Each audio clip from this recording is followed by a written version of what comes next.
Okay, yeah, good start. Yeah. Fabulous. Thank you very, very much. And good morning, everyone. Welcome. Welcome to day 5 of the Wellbeing Festival. Can't believe day 5, Friday already. And I'm sure this is going to be an absolutely fascinating, interesting and very thought-provoking session around an introduction to neurodiversity. So my name's Sarah Good. I'm OD facilitator at the NHFT. And I'll be supported today by my colleague Sasha. And before I introduce Vicky Morgan, who's our presenter for today, can I just remind you that we will be recording today's session. Okay, so it gives you the opportunity to rewatch on demand, or of course any of your colleagues that are unable to join us on the live session today to check out the session after in their own time. Please ensure that your mic is on mute if you could for the presentation part. This just avoids sort of any background noise for the presenter, for Vicky, and also obviously for our recording. You can leave your cameras on. It's always lovely to see your lovely faces so that we can have that interaction because there will be an opportunity during the presentation where Vicky will bring you in. So you will need to unmute your mic and please interact and take part as much as you can. For any colleagues that require transcription, you can turn on the live captions by clicking on the 3 dots at the top of your screen there. If you do have any questions, thoughts or comments for Vicky, please pop them in the chat box. Sasha will pick these up at the end of the session. Alternatively, you can raise your hand and at the given point we'll invite you in to ask your own question. Okay. So, without any further ado, I'd like to introduce our presenter for this session, which is Vicky Morgan. Vicky is a Learning Development Advisor at Northants Council. Great to have you with us today, Vicky. Thank you very much for joining us, and I'm going to hand over to you. Okay, thank you, Sarah. Right, I'm just going to share my presentation.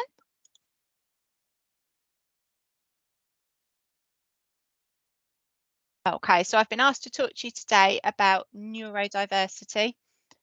Obviously, we've only got just under an hour, so it is only a brief introduction to obviously what is a very large area.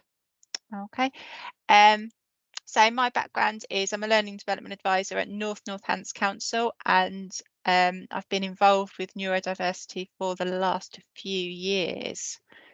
Okay, so what we're going to cover today is to have an understanding of what neurodiversity is and to have explored the different conditions that make up the neurodiverse population. So if I can just ask you to have a quick think in the chat box, what is it that we mean by neurodiversity? So it's a term we've been using for the last few years. So if you want to use the chat box and have a few suggestions, what is it that we mean when we're talking about neurodiversity?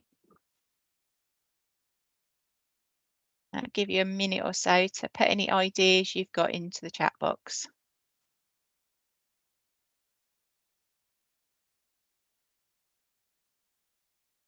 So someone suggested autism. That's definitely something that's considered under neurodiversity. But ADHA, which may be ADHD. Yep, another ADHD. Yep, people who think in a different way, neurological conditions, Asperger's, ADHD, dyslexia and dyspraxia. Yep. All of those are definitely in there, definitely part of what we're going to be talking about this morning. Sensory processing differences, different ways of thinking, brains being wired differently, dyspraxia again, yep. Yeah, all of those are great suggestions. Yep, and they're all what we're going to be looking at this morning. Yep. Anything that means the brain processes works differently. Okay. Yep, absolutely. So neurodiversity is a term that refers to the natural differences between people and was coined in the late 1990s by an Australian sociologist, Judy Singer. So we've been using it for quite a long time. Okay. So it has been around for, what's that, over 20 years? So it can be compared to terms such as race, culture, class, and gender. So it's just a different way of thinking about people. Okay, and it's useful to describe people with varying characteristics and behaviours of neurodevelopmental conditions alongside the neurotypical majority in a non-prejudiced way. Yeah, so it's about saying that people, as you've all put, people think differently. People's brains work slightly differently. So it's kind of having that awareness that people might not think the same as you. Okay. Learning about neurodiversity can help you move the focus from impairments towards everyone's abilities. So that's one of the things that we're going to be looking at today, is not just about the difficulties people have, but also about the abilities that they have. Okay.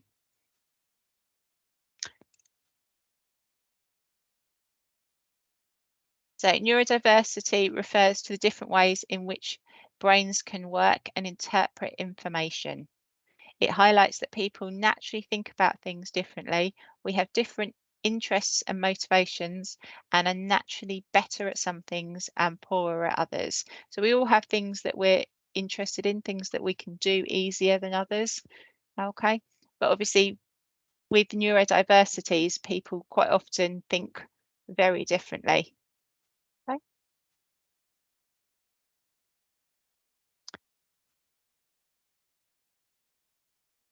Most people are neurotypical, meaning that the brain functions and processes information in the way society expects.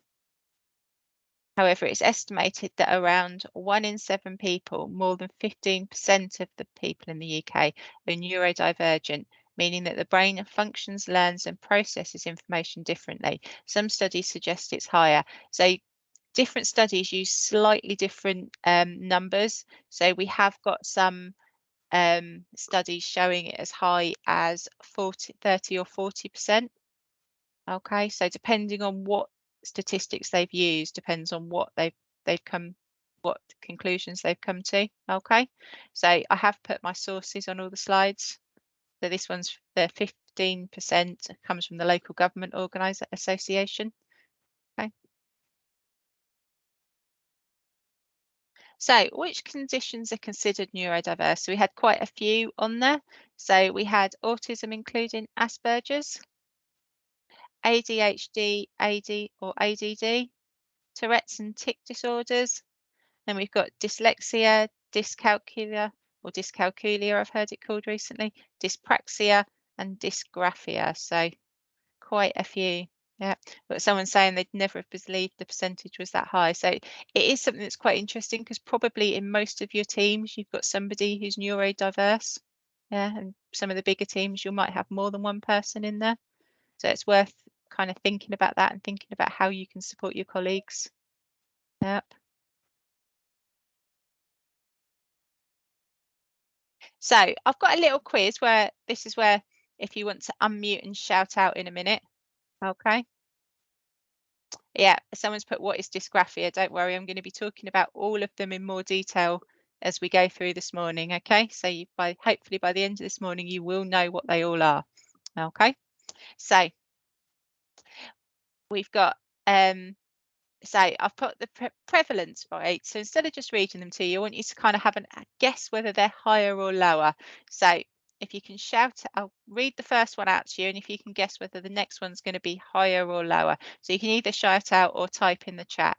Okay. So you can unmute and shout out. So we've got 8% of the UK, of people in the UK are thought to have ADHD.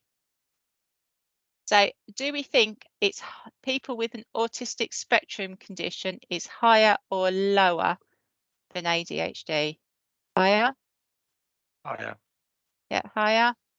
Lots of highers. Yep. Okay, so we've pretty much got everyone's gone higher. Yep. Okay, it is in fact lower.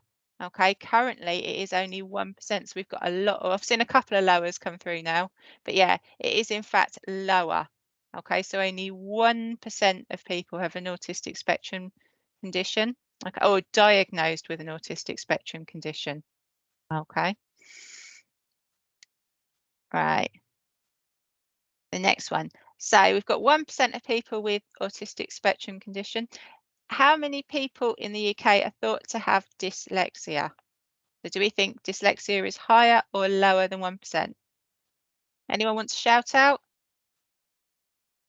Lots of hires Higher. coming through. Yep, higher. Yep. Lots of hires there. It is 10% of people are thought to have dyslexia, so quite high. Okay. So probably somebody in your team. Yeah, if you're a team of 10 people, you've probably got one person in there. So the next one, dyspraxia. So do we think dyspraxia is higher or lower than 10% of the population? Lower? Lower. Yeah. Lots of lowers coming through. Yeah. Lots and lots of lowers in the chat. Yep, 8%. So not that much lower, but still a little bit lower. Okay, what about Tourette's syndrome? Do we think Tourette's syndrome is higher or lower than 8%? So lowers coming in, lowers, lots and lots of lowers. Okay. Let's have a look. Yeah, it is only 1% of people. Okay. So what about dyscalculia or dyscalculia? Do we think that is higher or lower than 1%? Higher. Oh, a lower, higher, higher. A little bit mixed on this one. Yep. Higher. We've got lots of highers and lowers coming in. Let's see. It is 6%, so it is higher. Okay. And again, yeah, it was the figure I referred to earlier. So some studies that I've looked at, they've shown that they think it's between 30 and 40% of the population in the UK are neurodiverse, meaning that 60 to 70 people are neurotypical. So in a team of 10 people, you could have 3 or 4 people who are neurodiverse in your team. Okay. So hopefully that's given you some ideas about quite how many people could be around you. Okay, and get you thinking about, you know, even though people may not be diagnosed, that actually you can still offer to support people differently. Okay, you can still have that awareness that people think differently. So generally, we need to consider getting to know the person and how the person and the terms they feel are acceptable, because different people are around thinking around, you know, what words they like to use associated with their condition. Okay. Again, I was just reading a comment in the chat. Yeah, so that's higher than in recent years. Someone's put that they thought it was around 15 to 20%, which again is what the LGA were quoting, so the local government association, they're still quoting the 15 to 20%, but some studies are starting to show it's higher. Okay. They also suggest that we should be aware of using neurotypical as this is kind of like saying normal. So obviously when you compare, yeah, if you're talking about people, kind of, you know, be aware of using that phrase. Okay. Get to know the person themselves. So although I'm going to give you some of the general things people are likely to experience as part of their condition, it's important to get to know the person because everyone will experience different strengths and challenges. Okay. And consider generally sort of where you're meeting and working with someone, you know, who else is around, who else do they feel comfortable having around. Think about things that can cause distractions, so things like the lights. You know, I think we've got a lot of glass walled meeting rooms now, which are quite nice, but they're not great for people that get easily distracted, particularly if you've got a window as well. So, you know, thinking about offering, yeah, asking people where they feel most comfortable sitting, where they're least likely to get distracted. Also letting people know that actually, you know, if it's a long meeting, it might be okay to let them get up and move around a bit because actually it might help them concentrate better. Yeah. It might help them, you know, if they're able to fidget with something, yeah, if it helps them feel more comfortable. Obviously, you know, some fidgets are noisier than others, so it's, yeah, it might be finding something that's quiet, but we'll always have come across people who drum their fingers on the desk, etc., when they don't realise they're doing it. Okay, so it is kind of encouraging people. One of the reasons that fidgeting is quite useful is because actually if the person's not able to fidget, they're actually using quite a lot of their concentration in making themselves not fidget. So actually they're not able to concentrate on the meeting or the session that they're in. Okay, does that make sense? Yeah, so that's why kind of letting people fidget can be a good thing, because they don't have to suppress their need to fidget. Okay, so they're able to concentrate better. So the first one I'm going to look at with you is ADHD and ADD. So attention deficit disorder and attention deficit hyperactivity disorder. Yeah. And someone's put a comment there. I think the term learning difficulty can be quite negative. Yeah, and a lot of people prefer the use of learning difference. Absolutely. And again, it's around finding out what people are find acceptable and what they like using, because everyone's going to have their preferred terms. Okay, so ADHD is a mental health condition that is defined through an analysis of behaviour. So people with ADHD show a persistent pattern of inattention and or hyperactivity or impulsivity that interferes with their day-to-day functioning and development. Okay.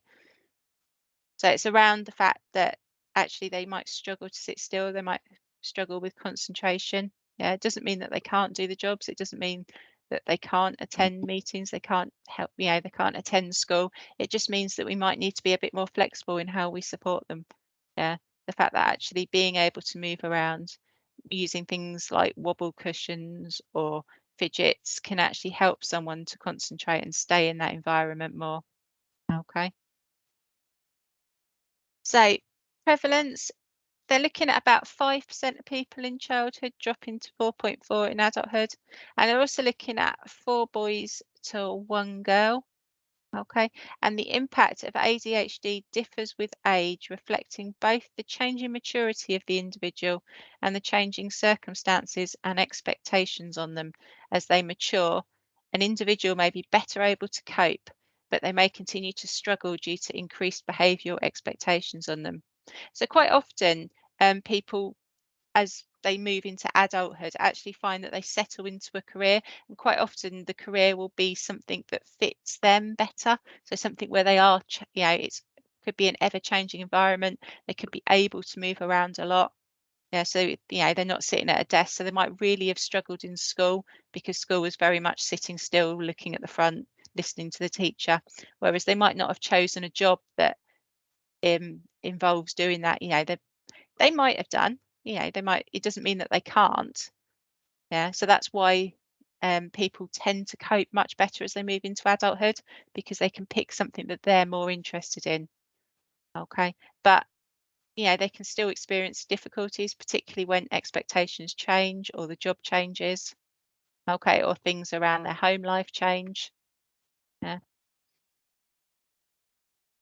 So some of the considerations for ADHD. So some of the positives, they're thought to be very insightful, creative thinkers, problem solvers. And problem solving are often strengths associated with ADHDers in the workplace. They quite often have an ability to multitask and respond to changing environments and work demands. So remember, these are kind of the general things. So not everyone will do all of these things, but they're generally what people tend to be good at. So we've got quite a few famous people that have said they've got ADHD, haven't we? I think Jamie Oliver. Yeah. And some of the challenges. So many ADHDers cannot scream out sensory input, so they can be more easily distracted in the workplace. They may also experience further challenges relating to attention, such as maintaining focus during long meetings or switching focus once in a state of flow on a task. So if they've really got going on something, they might not want to stop. And, if there's a meeting that they're supposed to go to, they might not want to go to that because they've got into doing something, or they might just not realise the time and miss the meeting. So again, it could be helping people with planning their workload. Has anyone got any suggestions or examples of how they've supported someone with ADHD in the workplace, or how they're supported? Anyone want to give us any examples, either by writing in the chat or by putting your hand up?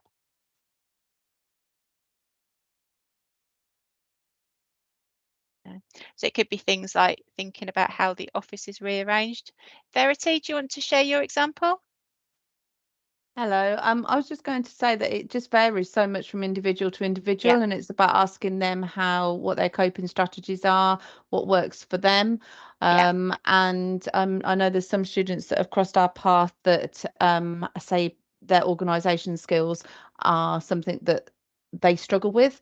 yeah. So it's about giving them specific guidance with that. It's giving them the people the tools, not necessarily doing it for them, but giving them the support in which they require to complete that task. Yeah. Yeah, brilliant. Thank you. And absolutely, you always need to make sure it's led by the person. So as I say, I'm going to give you some generals, but yeah, making sure that we think about the person. So we've got quite a few examples in the chat, so I'll read some of these out. So we've got lesson interruptions to allow for focus. Yeah, so try and find the person somewhere where they can work where they're not going to be as interrupted, or the team knowing not to interrupt that person if they're, really focused on something. Personal risk assessments completed to understand ways to support the individual. Yeah, so that's a tool we've got in NNC to help support people, is doing the personal risk assessments. Yeah, letting people take physical items to meetings, breaking down tasks for people, providing desk lamps so the overhead lighting can be turned off, so if they're struggling with the lighting. Yeah, standing desks so that they can allow movement and people to move around.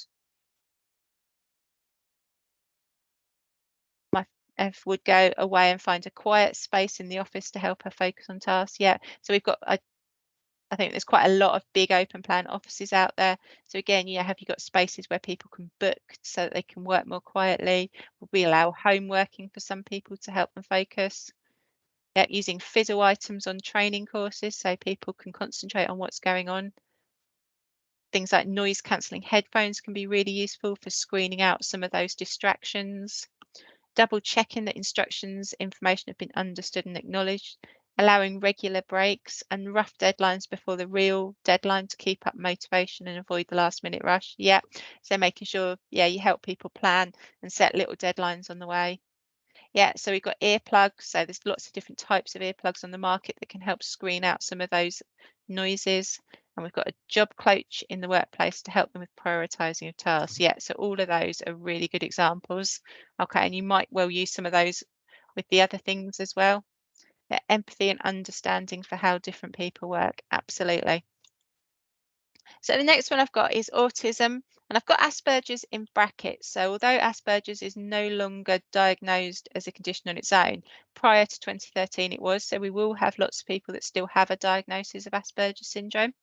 Okay. So autistic spectrum disorders are characterized by the Diagnostical and Statistical Manual 5 and forms a developmental disability characterized by rigid thinking, restricted and repetitive behavior, and social communication challenges. Okay, so that's what they're looking for. So all people with autism and Asperger's have got difficulty with rigid thinking, restrictive and repetitive behaviours and challenges with their social communication. And most people have also got sensory sensitivities as well, due to functional hyperconnectivity across multiple brain regions, which when experienced make the individual prone to feeling overwhelmed and anxious.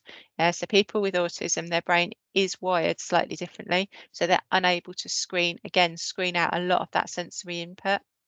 Okay. There is actually companies out there that employ entirely autistic consultants and support them as well. So I thought that was quite an interesting fact. So some of the positives for autism and Asperger's. So typical strengths associated people can include problem solving and analytical thinking. Autistic people tend to be very logical thinkers. People often have an exceptional ability to understand and ability to assimilate and retain detailed information. And this aptitude for acquiring detailed knowledge and specialist skills can result in highly specific interest and technical ability in a specific work area. So people tend to have their areas of interest that they really like researching, finding out about, being part of that kind of interest. Okay, so that can be a real positive for people.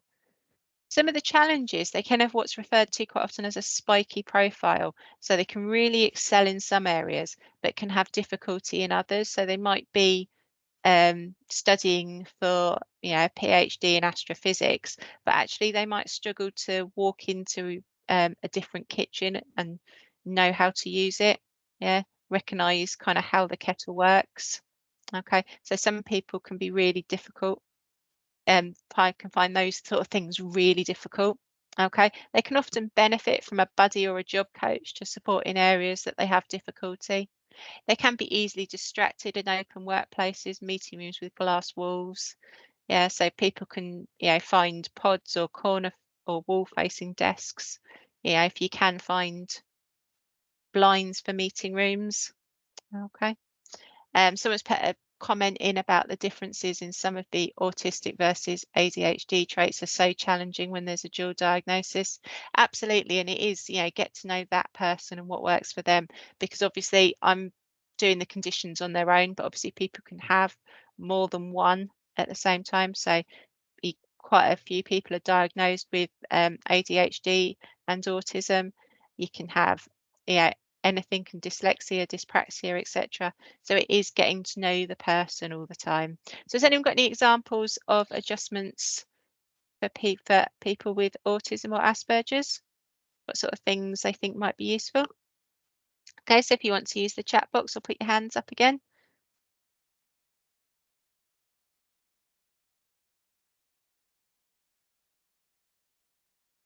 Yeah, so a lot of similarities to those we've already listed, absolutely. So we've talked a lot about some of those differences there, and some of the sort of earplugs, job coaches, things like making sure they take regular breaks, check they understand, noise cancelling headphones, being able to fiddle, all of those things would be really useful for someone with autism as well. Absolutely. Yep. Again, with them being quite logical thinkers, sometimes we need to make sure that they've understood things in what we've said. Okay.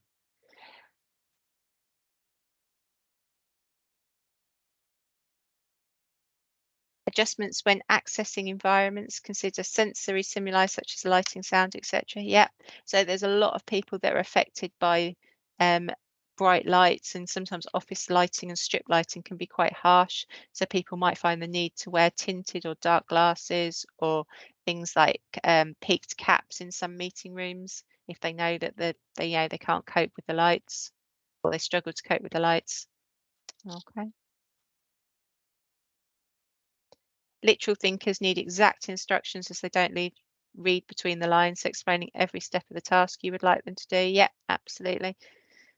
That get to know the person, because some people will need more information than others. But yeah, make sure that they're likely to do what you say they're going to do. Okay. Busy work environments and having quieter work areas. Yep. Again, that's going to help quite a few of the conditions we're going to look at. So having those quieter areas available, whether they're bookable or whether, people can just go there when they need to. Because again, we've talked a bit about how people struggle with some of their organisational skills.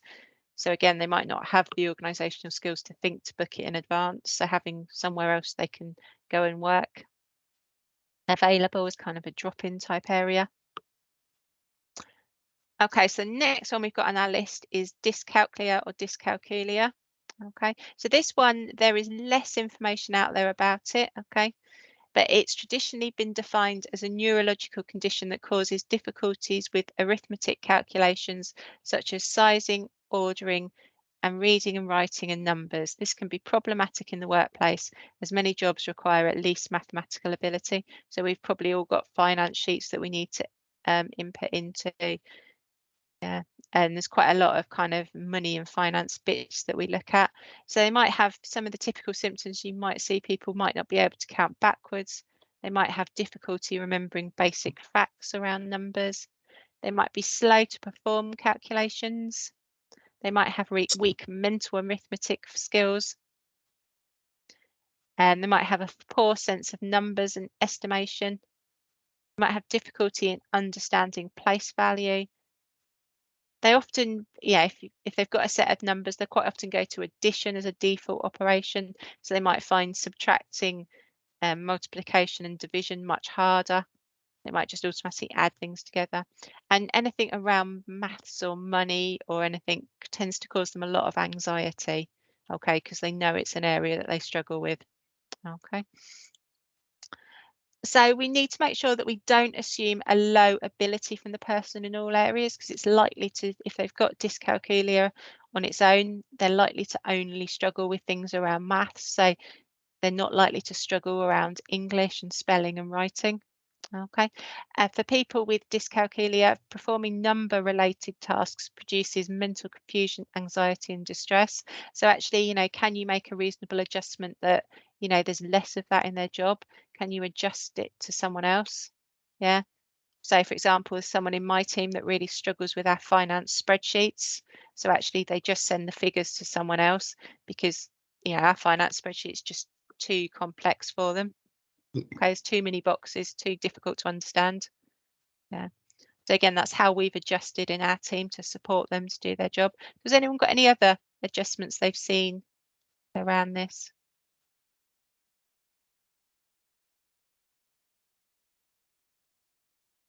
As I say, I think it's slightly harder to get diagnosed because there's less routes for diagnosis for this. So there might be more people that struggle with maths. And it may be due to dyscalculia, but people haven't always been given a route to go and get diagnosed. Okay.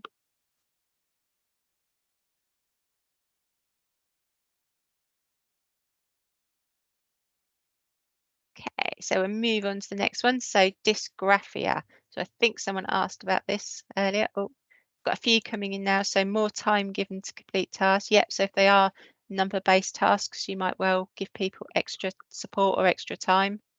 Yep. Okay, so dysgraphia. So dysgraphia affects handwriting. It's a specific learning difficulty which thwarts the acquisition of language and how well someone can use written language to express their thoughts. So dysgraphics display poor handwriting and sometimes spelling, and impaired handwriting can interfere with learning to spell words in writing. It's different from dyspraxia because people with dysgraphia do not have primary developmental motor disorder, but they may have difficulty planning sequential finger movements and other fine skills associated with handwriting. So it tends to be more around the fine motor skills than the big motor skills that affect dyspraxia. Okay. Individuals with dysgraphia, of which the overall prevalence is still being explored, can have challenges with aspects of writing, such as writing very slowly. They might have confused writing and experience difficulties copying information accurately. Okay, so it's a lot to do with those fine motor skills associated with handwriting. So again, they might struggle if they're taking handwritten notes in meetings. Yeah, they might be someone that you don't expect to take minutes. Yeah, or you make sure that they're allowed to use a computer. Again, we're still in a world of quite a lot of Teams meetings, so you can use things like transcriptions, things like that to help people. If they are producing something that's handwritten, don't be surprised if the person's reluctant to make notes in front of you. So again, there's not a lot of handwritten stuff within jobs nowadays, but things like courses and stuff, we might do some writing on flip charts, things like that can cause difficulties for some people. Okay. So has anyone got any adaptions they want to add for dysgraphia? Yep, so OneNote's also good. So for taking notes down. Yep. So that's an app within Microsoft 365. Yep, Dragon Dictaphone. Yep, so that Dragon software, there's voice recognition software that can help people. And also using a dictaphone. I haven't seen any links between dysgraphia and being left-handed, but again, they're still doing a lot of exploration around dysgraphia. Yep, so using dictate on Word documents, things like spider diagrams and brainstorms. Yep, so more visual stuff, less writing. Yeah, all of those things could be helpful for people. And again, get to know the person, find out where, what their actual difficulties are and what support they feel they need. Okay. A lot of people can be diagnosed quite late as well with any of these conditions. So again, they might have got a lot of coping strategies. They might not realise where they've needed help before as well. Okay. So next we've got dyspraxia. Okay, so Dyspraxia UK defined dyspraxia or developmental coordination disorder as a complex neurological condition which affects muscle coordination and perception. So perception can include vision, hearing, and proprioception. So proprioception is that awareness of where your limbs are in space, so how far away from things you are. Yeah. So hence the fact that they can walk into things and appear more clumsy. Okay. Coordination difficulties may affect participation and functioning of everyday life skills in education, work, and employment. May present with difficulties with self-care, writing, typing, riding a bike, and recreational activities. So some of those things that you'd naturally expect people to work through childhood, they might struggle with. They might struggle with learning new skills at home in education and work. They might struggle with driving a car, things like DIY. So they might have a lot of DIY incidents. They might not be very good at putting things together, using tools. There may be a range of co-occurring difficulties which can also have serious negative impacts in daily life. Okay, these include social and emotional difficulties as well as problems with time management, planning, and personal organisation, and they can affect an adult's education or employment experiences. Okay, so you'd probably expect sort of less people to be in jobs where they're using tools, etc. a lot. Okay, it doesn't mean that they can't be. Yeah, it doesn't mean someone can't be supported into those roles. So things like team sports and playing those sort of games can be difficult for people as well.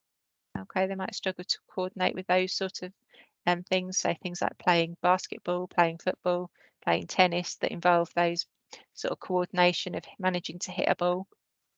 Okay. So some of the strengths. So dyspraxic people tend to be good at bold, big picture thinking, pattern spotting, and inferential reasoning. So drawing logical conclusions from logical observations. So seeing things and being able to put that into what they're doing. They're often resourceful and determined problem solvers. Some of the challenges, so because of the motor coordination challenges, dyspraxic people may experience difficulties in the workplace related to movement. So this could include clumsiness and difficulties operating machinery, such as the printer or using a keyboard and mouse. So dyspraxic individuals may find time management and personal organisation challenging and may benefit from coping strategy, training and technology, along with helpful and empathetic management. So we've all got a lot of organisational tools at our fingertips on Microsoft 365, haven't we? We've got things like, there's a lot we can do on Outlook. There's a lot we can do with kind of setting ourselves tasks, with planning our time. So we've got a lot of tools out there that we can use. Okay. Has anyone got any examples that they'd like to give on supporting someone with dyspraxia?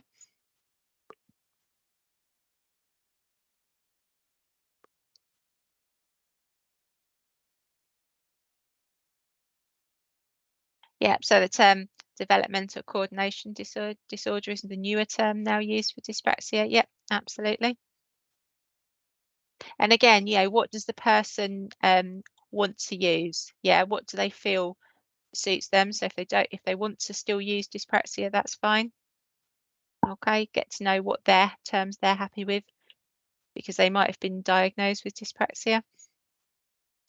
They often lack confidence, so improving this, yep, absolutely, helping them build up their confidence, helping them achieve things, having clear workspaces, less clutter, yep, to avoid accidental droppages, etc. It could be making sure that there's a good lot of room to move around in your workplace. Yep. Yeah, someone's put sometimes we'll hug, other times won't. Yeah.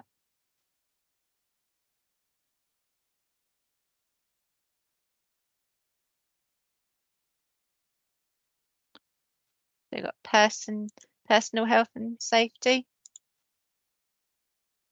Yeah, so dyspraxia is still used quite often between professionals and generally, absolutely. Some people will like the new term and prefer to use it. Other people will relate better to the older term. Okay. Focus on activities they can do, i.e. swimming, not ball games. Yep, so they might be better at doing things where they're working on their own rather than trying to coordinate with other people. Yep. Additional time for learning new skills. Yeah, all of those things would be really useful. Okay, so the next one we've got is Tourette's and tic disorders. So tics can be physical, such as shrugging the shoulders and more substantial body movements. They can be verbal, such as laughing, talking, or coughing. So, yeah, lots of people kind of recognise Tourette's syndrome. Yeah, so Tourette's is characterised by at least one vocal tic. Okay, so which can be a noise or it can be words. Okay, but only represents a small percentage of individuals with tic disorders. So a lot more people will have tics. Okay, so it's somewhere between 0.3 and 1% of people. Tics are often worse with excitement or anxiety and better during calm, focused activities. So certain physical experiences can trigger or worsen tics. For example, tight collars may trigger neck tics. Hearing another person sniff or clear their throat might trigger similar sounds. Okay, so yeah, they're completely involuntary sounds or movements. Okay. Someone's asked how you can differentiate between Tourette's and tics associated with ADHD. Again, I'm not the expert on that, but again, that's probably a question we'd need to take elsewhere. Okay, because yeah, there's a lot of you can have tics associated with quite a lot of conditions. Okay. So someone's asked, is this similar to stimming with ADHD autism? It's not. I would have said it was different because stimming fulfills a need in someone, whereas a tic is a completely involuntary movement or noise. Okay, so stimming, although the person probably could stop it if they wanted to, but obviously it's not helpful for them to stop it. Okay, and they need to keep that stimulation going. So the stimulation in autism is related to the senses.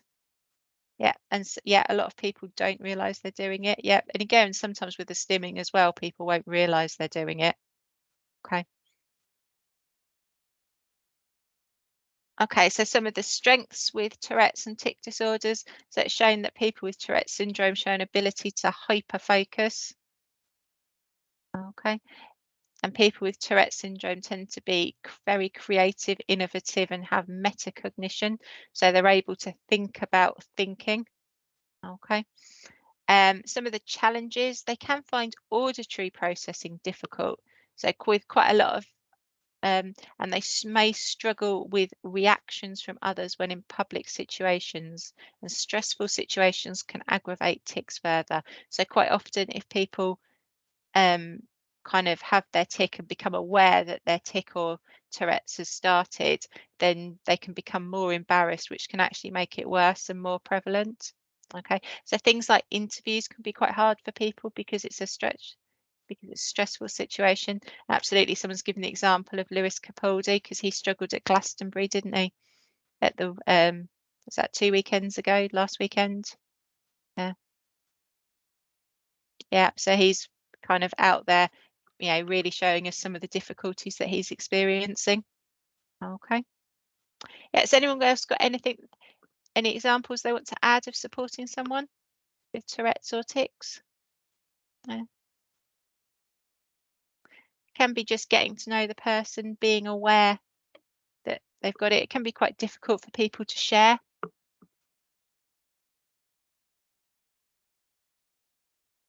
They've got some people talking about getting to know the individual. And absolutely, one of the things people are talking about, the lengthy diagnostic time.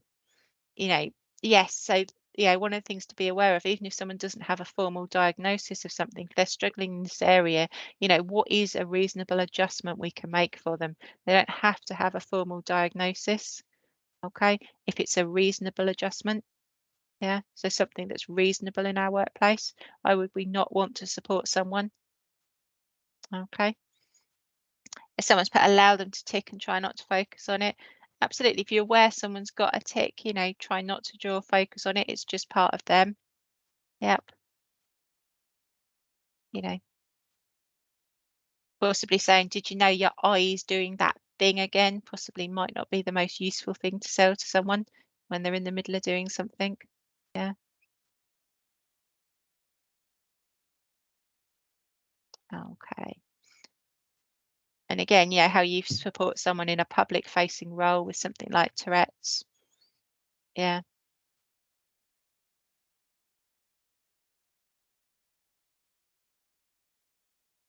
Okay.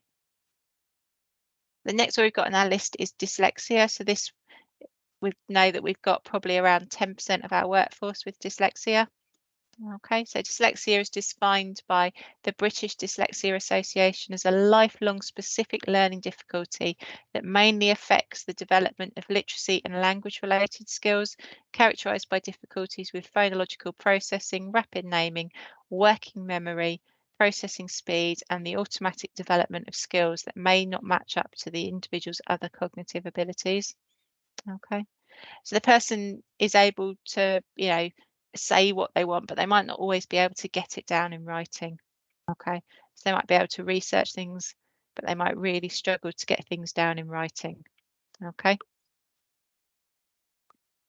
So a lot of dyslexic people are famed for general inventiveness and creativity. Dyslexic people can excel at pattern spotting, useful when working with complex data sets and within fast moving markets. The dyslexic brain lends itself to the big picture view. Dyslexic people are also known for powerful qualitative reasoning. And consider how information is sent to people. Is it clear? Do they have a preferred style that they find easier to read? So a lot of people might tend to use now coloured, you might have tinted glasses, they might have coloured overlay. Yeah, someone's put a link into a great website there if anyone wants to follow that up. Yeah.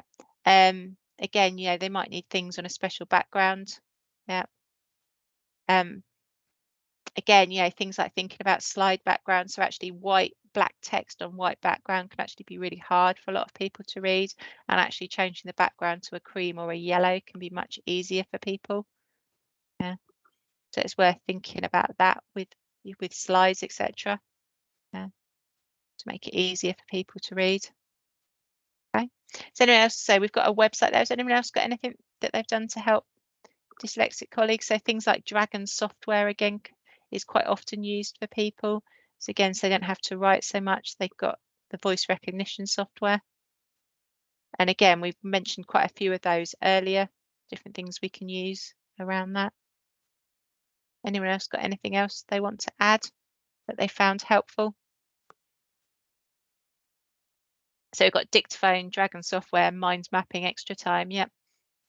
So all of those things. Yeah, again, knowing what helps the individual most, absolutely, because dyslexia presents in so many forms. Yeah, definitely. Again, you know, I have given you the general, I can't describe, you know, the difficulties everyone will experience. So yeah, get to know the person. Absolutely. Yeah, supervisions whereby a dictaphone can be used. One person I worked with had a printer to print stickers to stick in medical notes instead of writing. Yep, really useful. Yeah. Left justifying text. Yep. So again, you know, if they've got something they use, so making sure that it's all lined up nicely on the left so people can follow it more easily. So generally for supporting people, allow extra time for reading documents, being aware of the spacing between text. Yeah. So generally, someone's saying they've never heard of left justifying text. So again, that might be someone's specific need that they found useful. Again, get to know the person. What is it that they find useful? If people are using screen reading software, quite often it needs to be set in documents need to be sent in a certain way to make it easier for people to use. Okay. Yeah, using highlighters so they know what's important. We've got Claro Read come up. Does anyone want to explain what that is? The person who wants to put that up wants to unmute and tell us a bit more about that, because that's one I've not heard of. Hi there. Hi. So Claro Read is it's obviously a computer program. Yeah. It can work in similar ways to Dragon. But with Claro Read, what you can do is you can scan in any document, so that then it can be read aloud. So because for some dyslexic learners like myself, that is a easier way for me to gain information through verbal or auditory. So it's the ability for you know, an individual who works better that way to then scan in any kind of document, whether it be a journal article or notes, etc., and be able to intake that information. Yeah, brilliant. Sounds great. And again, yeah, quite often with work, one of the blockers can be sometimes IT releasing software or having software put on systems, can't it? That can be quite lengthy. Okay, so generally when we're supporting people, obviously, you know, if we know that they've got a neurodiversity, it might be worth asking them if it'd be useful to have materials in advance. So a lot of people, particularly before learning events, so training sessions, might ask for things in advance. Again, when you're interviewing, you might need to consider whether that is a reasonable adjustment for the interview to have some of the things sent out in advance. Okay, if there are any tests, consider if there are any adaptations you could make for people. So what would be a reasonable adaptation for somebody? If we're thinking about room adjustments, so thinking about glass rooms, consider where you sit someone. So I was interviewing someone recently who's neurodiverse in a room with a glass wall. So it's making sure that I sat them with their back to the glass wall so they had less distractions for the interview. Okay, consider adjustments that anyone can request to help them learn. So help people feel comfortable to fidget or move around if this means they can concentrate better. When people have been sort of in a company for a long time or in a job for a long time, think about a way that they can request adjustments if they've had a recent diagnosis. So it actually feels more, if someone's coming in new, there's lots of systems around access to work and things that they can access to get adjustments put in their first 6 weeks. But actually, if someone's been at a company, been in an organisation for a long time, is there a way that they can get the adjustments they need? Because a lot of people report that actually that can be harder to stay in their existing job and get the adjustments because they've always coped in that job for years. And I've also done you a slide of further information there. So there's a link for all of them. Okay. So thank you all for taking part this morning. Okay, I hope you found it useful. I'm probably about 5 minutes under, I think. Yep. Great. We've got some questions, I think. So did somebody just put the hand up? They'd like to ask a question. Yep. I was trying to clap and I raised my hand instead. Sorry. Okay. That's okay. I've just been keeping an eye on the chat for you. I think you've seen most of what was in the chat, to be fair. And you've answered most of the questions that are in there anyway. But if anybody else would like to ask any questions, then now would be a good time. But other than that, you can drop your thoughts and comments in the chat and I'll forward them on. But Leon's put in, as a manager with a neurodiverse condition myself, any tips for managing undiagnosed people showing traits of neurodiversity? I tend to follow the standard support offerings that have been discussed. Is there anything else I should or could be aware of?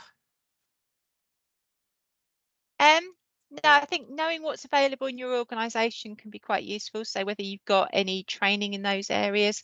So for example, in NNC, we've got courses on dyslexia and autism, so people can go away and find out more. Okay. Yeah. I don't know, it would be useful to know, other organisations may well offer similar training courses. We've probably all got e-learning systems with quite a lot of courses on. So, can you find out a bit more? Just in one on who decides reasonable adjustments in there as well. Yeah, I was just gonna read that one out. Yeah. So again, thinking about, you know, what is reasonable, you know, how much autonomy have you got in your team? So who makes the decisions? Yeah. So obviously it usually needs to go past a manager. Yeah.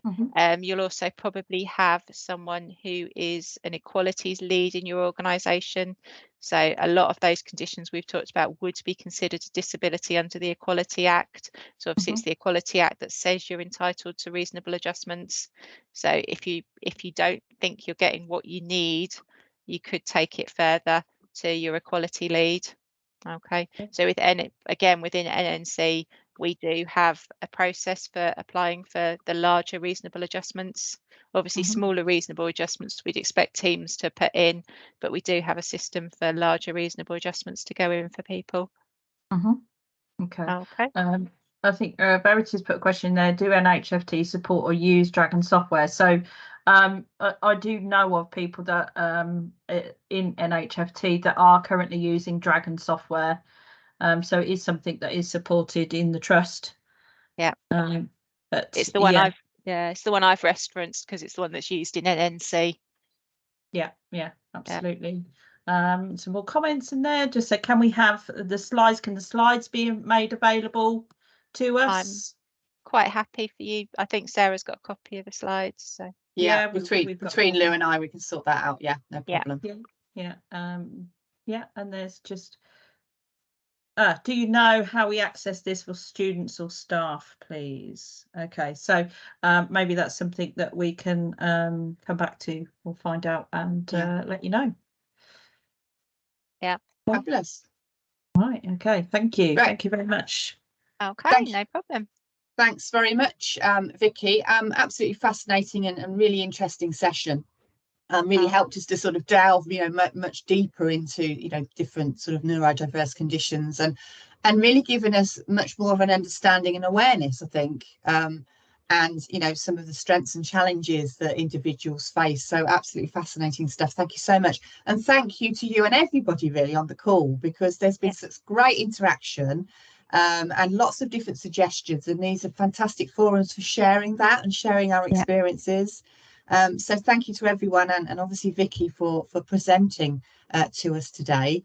And make use of those reasonable adjustments, if you like, and some of the technology and the software and everything that is available as well. And thanks for keeping an eye on the chat as well, Vicky, as you're going through. So it's helped Sasha and I our jobs a lot easier. But thank you for that.